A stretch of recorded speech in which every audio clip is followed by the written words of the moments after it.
High, আমি কোয়েল। আজকে ছিল ষষ্ঠী। ষষ্ঠীর দিন চলে গেছিলাম ঠাকুর দেখতে। আজকে এসেছিলাম কালীঘাটের ওই দিকটাতে। তো প্রথমে কালীঘাট মেট্রো স্টেশন থেকে বেরিয়ে চোখে পড়লো এই ৬৪ পল্লীর মণ্ডপটা। এখানের প্রতিমাটা জাস্ট অসাধারণ করেছিল। এখান থেকে বার হয়ে চলে গেছিলাম দেশপ্রিয় পার্ক। দেশপ্রিয় পার্কে ওই ২০-২৫ মিনিটের মতো লাইন দিতে হয়েছিল।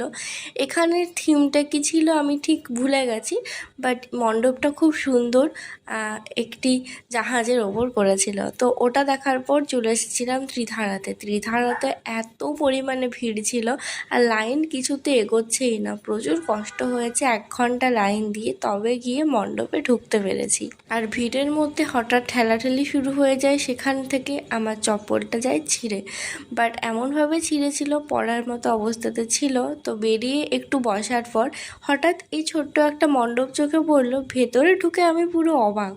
এত সুন্দর করেছে না মণ্ডপটা, পুরোটা একটু পটচিত্রর আকারে করা, সেই সাথে মা দুর্গার প্রতিমাটা অপরূপ সুন্দর লাগছিল।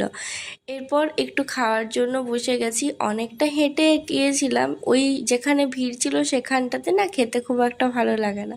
তো একটু এগোনোর পর একটা ফিশ কাটলেট খেয়েছিলাম, তারপর মেট্রো ধরে চলে এসেছিলাম দমদমে।